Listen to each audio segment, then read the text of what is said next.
E aí, galera, beleza? Hoje eu quero bater um papo com vocês sobre o fundo KNCR11, tá? É um fundo de papel aí da Kinea. A Kinea dispensa comentários, né? Vocês sabem, uma das melhores gestoras que nós temos aí na Bolsa de Valores, né? De fundos imobiliários. E eu achei interessante trazer esse fundo aqui hoje, porque ontem, né, dia 22 de março, aí quarta-feira, nós tivemos a reunião do Copom. E como vocês podem perceber aqui nessa notícia, a taxa básica de juros, a Selic, foi mantida em 13,75%, tá? E o que isso tem a ver com o KNCR? 99% do portfólio dele está atrelado ao CDI e à Selic, tá? Então, esse é um fundo que tende a performar muito bem em épocas de taxa de juros alta, de Selic alta, e é o caso, né? Então, na verdade, já tem um tempo que esse fundo aqui vem entregando bons rendimentos. Eu nunca tinha trazido ele no canal, então achei bem legal trazer ele aqui hoje, logo depois dessa manutenção da taxa básica de juros, tá? Então, espero que vocês curtam o conteúdo e entendam um pouco de como funciona esse fundo aqui, beleza? Lembra a todos que esse vídeo aqui não é uma recomendação de investimento, é apenas uma análise do portfólio do KNCR. Bom, primeiro a gente vê que ele é o fundo de papel com o maior patrimônio líquido, 5,75 bilhões de reais, tá? Ele está em primeiro nesse ranking aí dos fundos de papel. Ele tem uma base de cotistas bem grande, né? 197 mil cotistas. Eu estou utilizando como base o relatório de fevereiro, tá? E lá em 28 de fevereiro, a cota patrimonial do KNCR estava avaliada em R$ 100,76, assim como a sua cota mercado a R$ 99,38. Então perceba que ele estava bem próximo do preço justo, né, com uma relação PVP de 0,99. Mas vejam que já houve uma queda do fundo, né, de 28 de fevereiro até hoje. Então ele está sendo negociado a R$ 97,82, o que representa um PVP de 0,97, tá? Então, apesar de ser pequeno, ele ainda está com um descontinho interessante.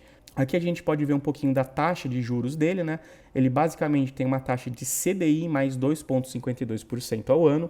Lembro a vocês que esse fundo aqui é um dos fundos de papel mais seguros que nós temos, tá? Se não o mais. E não sou eu apenas que digo isso. Na verdade, existe quase um consenso no mercado, né, e dos analistas de que, de fato, esse fundo aqui, por conta das suas características, dos seus CRIs, que a gente vai ver daqui a pouco, né, os devedores e tal, traz uma segurança muito grande, né? Então, é um fundo totalmente high grade, tá? Tenham isso em mente. Aqui eu fiz alguns destaques que eu gostaria de conversar com vocês.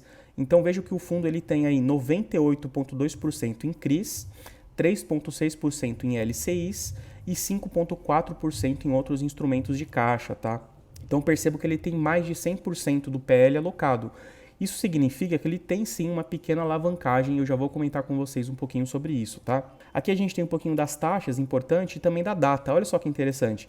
Esse fundo aqui, ele existe desde outubro de 2012. São 11 anos, basicamente, de existência, tá? Esse é um dos fundos mais antigos que nós temos aí. Certamente um dos papéis mais antigos. Então, isso traz também um histórico bem interessante para a gente analisar, estudar e conhecer mais o fundo, né? Porque é difícil a gente investir nesses fundos que tiveram o IPO em 2020, 2021, que tem pouco histórico, então às vezes a gente acha que ele está ali indo bem, mas na verdade aquilo não vai se perpetuar pelos restos dos meses. Então, olhando para esse fundo aqui, para o histórico, a gente consegue ter uma base bem melhor, tá? Agora, olhando para as taxas, ele tem uma taxa de 1,08 de administração, o que pode, num primeiro momento, assustar, porém ele não tem taxa de performance, tá? Então, se a gente for aqui considerar que a taxa total dele é de 1,08, diria que está dentro da média de mercado, talvez até um pouquinho abaixo, tá? Então, acaba sendo um ponto bem interessante aqui. O fundo aqui comenta um pouquinho sobre as compromissadas, que é justamente a parte alavancada dele, tá? Então, eu destaquei aqui e vou ler com vocês. Olha só, o fundo possui atualmente operações compromissadas reversas lastreadas em CRIs. Essas operações compromissadas permitem maior flexibilidade e velocidade na alocação dos recursos, tá? Aqui no final destaquei o seguinte, ó, a exposição atual do veículo neste tipo de passivo financeiro é de aproximadamente 7,1% do PL do fundo, patamar considerado adequado pela equipe de gestão. Então veja que a alavancagem dele não é muito alta, tá? Tá aí na casa dos 7% do PL. O problema é que quando você considera o PL de 5,5 bi, esse valor aqui acaba ficando um pouquinho representativo, né? Algo em torno aí de 400 milhões de reais, 300 ou 400 milhões de reais. Então, enfim, é algo que a gente tem que acompanhar. Vocês sabem, eu sempre digo isso sobre operações alavancadas. A gente tem que acompanhar mês a mês, tá? Entender qual é a estratégia da gestão para trabalhar alavancado dessa maneira e, claro, né, verificar a redução dessa alavancagem ao longo do tempo, porque esse é o objetivo, beleza? Aqui eu destaquei um pouquinho da alocação por setor. Olha só que interessante, 56% do PL está alocado em escritórios, 27,2% em shoppings, 12,8% em residencial e 3,8% em logístico, tá? Então veja que a segmentação desse fundo é extremamente segura também, né? São segmentações mais consolidadas e com um risco de crédito bem menor. Aqui a gente tem a alocação por indexador, que eu já comentei no comecinho do vídeo, né? 99,4% dele está em Selic e em CDI, né? Separando aqui 94,1% em CDI, 5,3% em Selic e só 0,6% em IPCA. Então, esse é um fundo que não depende da inflação, tá? A inflação é absolutamente irrelevante para os rendimentos desse fundo. E, inclusive, é um dos motivos que fez com que esse fundo mantivesse a distribuição de dividendos em épocas de deflação que nós tivemos recentemente, né? Em julho, agosto, setembro aí de 2022, eu já vou mostrar para vocês. Algo que chama bastante a atenção desse fundo aqui é o volume financeiro, tá? É a liquidez. Ele tem aí aproximadamente 10 milhões de reais por dia. Isso aqui é muita coisa, existem muitas ações que não têm essa liquidez. E mais do que isso, gente, esse aqui é o fundo imobiliário com maior liquidez da Bolsa de Valores, tá? Não tem nenhum outro fundo, Canip, HGLG, nenhum que tenha uma movimentação financeira maior do que esse fundo aqui, tá? Então, mais um ponto extremamente positivo para o KNCR.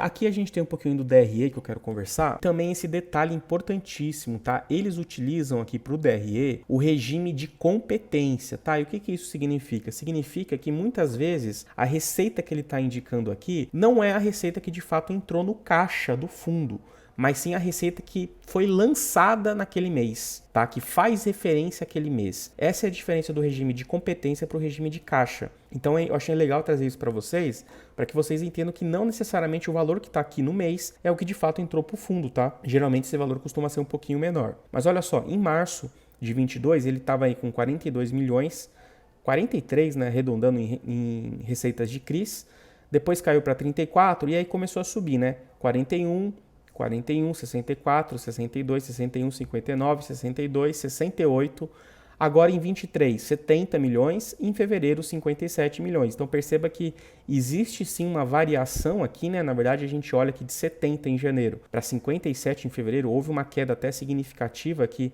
de um mês para o outro, tá? Mas em compensação, vejam que aqui nos meses de agosto, setembro e outubro, a deflação aqui não impactou nada, né? Claro, o fundo não depende do IPCA para suas receitas. Aqui eu destaquei também o resultado líquido, né, de 41 e foi indo para 35, 43, 43, 63, 57, 57. Depois chegou em 59 milhões em outubro, 63 em novembro, 70 em dezembro, 70 em janeiro e aí caiu, né? Inevitavelmente caiu por conta das receitas dos CRIs que caíram junto também. E por consequência, o fundo distribuiu um valor um pouquinho abaixo do mês anterior, que tinha sido 1,20, e no mês de fevereiro foi de R$1, tá? Ainda assim, vejo como uma distribuição bem interessante, bem positiva, tá? Pessoal, aqui embaixo a gente vai ver um pouquinho da carteira de CRIs, e eu destaquei aqui 4, tá? Que são aqueles que mais representam o PL do fundo. Então percebam que o CRI, que possui a maior representatividade da carteira do fundo, é esse CRI JHSF Malls, tá? Representando aí 6% do PL, seguido aí de outros 3 CRIs Brookfield, né? 5,1%, 4,6% e 4%. Então vejam que é sim uma carteira extremamente diversificada. Se a gente descer aqui para o final, vocês vão ver que ele tem quase 70 CRIs, tá, pessoal? Na verdade, 67 CRIs, né? Ele tem aí uma letra de crédito imobiliária e um valor em caixa, né, que ele possui também. Então, são muitos CRIs, isso aqui mitiga bastante os riscos, acho isso aqui extremamente interessante. É mais um motivo que faz desse fundo um fundo conservador, um fundo high grade, tá? Então, ponto positivo também. Até aqui só pontos positivos, né, pessoal? Não tem nem o que dizer. E aqui no fim ele vai elencar um pouco mais a questão das operações, né, que ele possui em escritórios, em shoppings, residencial. Então, recomendo que você baixe aqui esse relatório para você entender melhor cada uma das operações deles, tá? Mas de forma geral, esse é o KNCR. Outro detalhe importante que eu acabei não comentando é que esse fundo aqui não tem outros fundos imobiliários em carteira, né? Então, super ponto positivo aqui, porque é algo que eu não vejo nenhum sentido. O fundo de papel tem que ter papel e é o que esse fundo aqui se propõe. Então, pessoal, esse aqui é o KNCR. Espero que vocês tenham gostado do vídeo. Entenda que esse fundo aqui é altamente dependente da taxa de juros. Devemos ter uma redução da taxa de juros, talvez mais para o fim do ano, tá? Então tenha isso em mente quando você for investir em um fundo com essa característica, mas saiba que você vai estar blindando demais o seu patrimônio, porque esse fundo aqui é o fundo high grade queridinho, beleza? Gente, muito obrigado, valeu!